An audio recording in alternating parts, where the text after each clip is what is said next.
अंबेडकर अंबेडकर अंबेडकर अंबेडकर जिस लहजे में उन्होंने बोला है और जो शब्द इस्तेमाल हुए हैं, ये सीधे तौर पर वो तमाम देश के अनुसूचित जाति और जनजाति और देश के आम नागरिकों का सीधा सीधा अपमान तो है ही, ये अंबेडकर साहब का भी अपमान है। और किस प्रकार की इनकी सोच है भारतीय जनता पार्टी के नेताओं की, ये अमित शाह जी ने कल दर्शा दिया। जो अपमान इस शोषित और प्रताड़ित वर्ग का इन्होंने किया है, यही वर्ग इनको 240 से 40 पे लाके खड़ा करेगा। उन्हें गृह मंत्री पद से इस्तीफा देना चाहिए और सार्वजनिक रूप से देश से माफी मांगनी चाहिए। जिस प्रकार से कल राज्यसभा सदन में अमित शाह जी ने बयान दिया कि एक फैशन बन गया है अंबेडकर अंबेडकर अंबेडकर अंबेडकर, इतना ही नाम अगर भगवान का लिया होता तो 7 जन्मों तक स्वर्ग प्राप्त होता।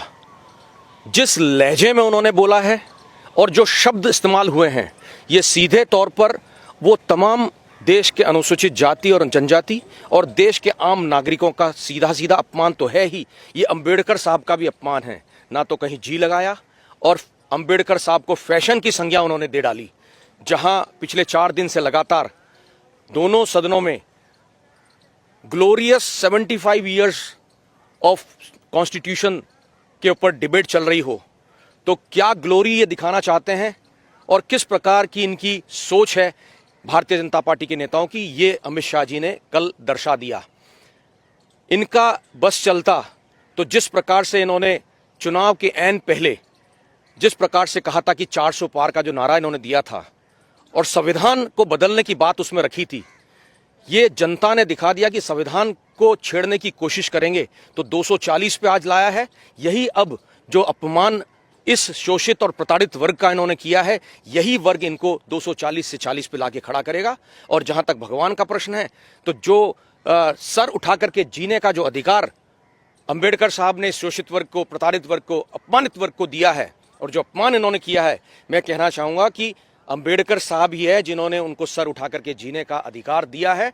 ये जो कल उन्होंने बयान दिया है, मैं कांग्रेस पार्टी की ओर से मांग रखता हूं कि सार्वजनिक रूप से अमित शाह जी आकर के माफी मांगे और सदन में भी वो मौजूद रहें और सदन से भी माफी मांगे। आज जो बयान इन्होंने कल दिया है, आज वो अपने इस संवैधानिक पद पर रहने का अधिकार खो चुके हैं। उन्हें गृह मंत्री पद से इस्तीफा देना चाहिए और सार्वजनिक रूप से देश से माफी मांगनी चाहिए। मैं कहना चाहूंगा कि हालात किस प्रकार के रहे हैं, आज भी हम अगर आज़ादी के पहले की बात करें तो बहुत अलग होगी। आज भी जहां पिछड़े क्षेत्र हैं, वहां आज भी अनुसूचित जाति और जनजाति के लोगों को साथ बिठाया नहीं जाता है, साथ खिलाया नहीं जाता है। उनके लिए सार्वजनिक नलों के ऊपर आने की अनुमति नहीं है।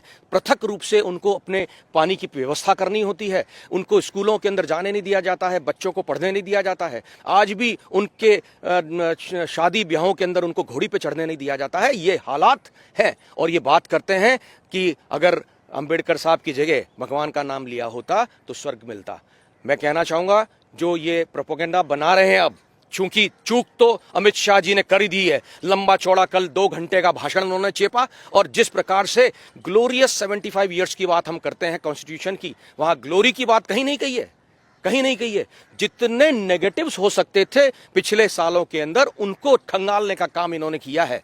ये लाते उन तमाम चीजों को जो उपलब्धि थी देश की, संविधान की, ये जिस प्रकार से कल भाषण था, ये संविधान के ग्लोरियस ईयर्स को उन्होंने नहीं दर्शाया है। संविधान का अपमान करने का काम इन्होंने किया है और वही अगर 400 पार ये होते तो इस संविधान को तार तार करने का भी ये लोग काम करते। इन्होंने जिस प्रकार से उन पन्नों को निकाला है जहां कहीं कोई विरोधाभास था, आपस में आपसी पार्टियों के अंदर विरोधाभास होते हैं और उसको बहुत सम्मानजनक तरीके से आपस में या सदन में रखना होता है। लेकिन जो परिस्थितियां थी, इनके नेताओं ने जिस प्रकार से बात को रखा, इनकी सोच का पता चलता है कि इनकी सोच जो है इस शोषित वर्ग के लिए और संविधान के लिए और अंबेडकर साहब के लिए क्या है, किस प्रकार के ये लोग हैं, ये आज जनता जान चुकी है। मैं समझता हूं कि पिछले 12-13 घंटों से लगातार इसी बात पर पूरे देश में चर्चा हो रही है, सोशल मीडिया पे ये फ्लोट हो रहा है और ये लोग अब अपने आप को बचाने के लिए कह रहे हैं कि कांग्रेस ने इस क्लिप को तोड़ मरोड़ के पेश करने की कोशिश करी है। मैं स्वयं मौजूद था सदन के अंदर और सदन में जिस तरह के हालात बने हुए थे वो देखने लायक थे। जब एलओपी ने बोलने की कोशिश करी, हमारे कांग्रेस प्रेसिडेंट आदरणीय खड़गे साहब ने जब बोलने की कोशिश करी इस पर, तो उन्होंने कहा कि अगर मैं गलत हूं तो आप बोल सकते हैं, अन्यथा जो है आप खड़े होकर के बोल नहीं सकते हैं। मैं कहना चाहूंगा हर चीज में उन्होंने गलतियां रखी वहां पर, और जब बोलने की बात आई तो बोलने नहीं दिया गया। ये इस बात को दर्शाता है कि क्या किस तरह की परिस्थितियां चल रही हैं। 4 दिन से लगातार बहस चल रही है, 2 दिन लोकसभा में, 2 दिन राज्यसभा में, लेकिन जो चीज निकल के आई है वो मैं समझता हूं कि संविधान के खिलाफ है। संविधान को विकृत करने की बात करें, मैं एक कोट करूंगा अंबेडकर साहब के 1948 के अंबेडकर साहब ने जो चेतावनी उन्होंने दी थी, उन शब्दों को कोट करूंगा, केवल प्रशासनिक स्वरूप को बदलकर, असंगत बनाकर, उसे संविधान की भावनाओं के विरुद्ध बनाकर के संविधान को पूरी तरीके से विकृत करना संभव है।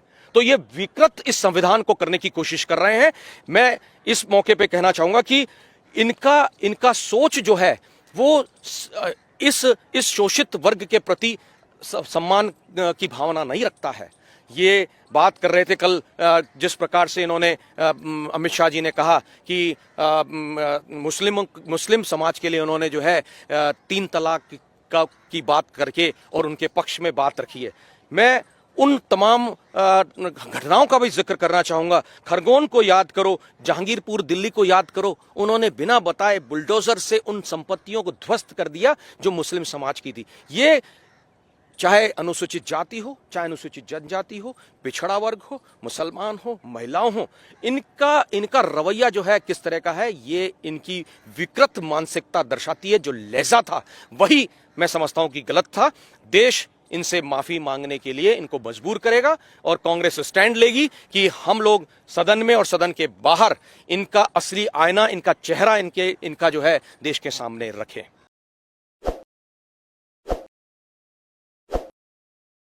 ताज़ा खबरों के लिए विजिट करें द फैक्ट इंडिया की वेबसाइट और डाउनलोड करें द फैक्ट इंडिया ऐप।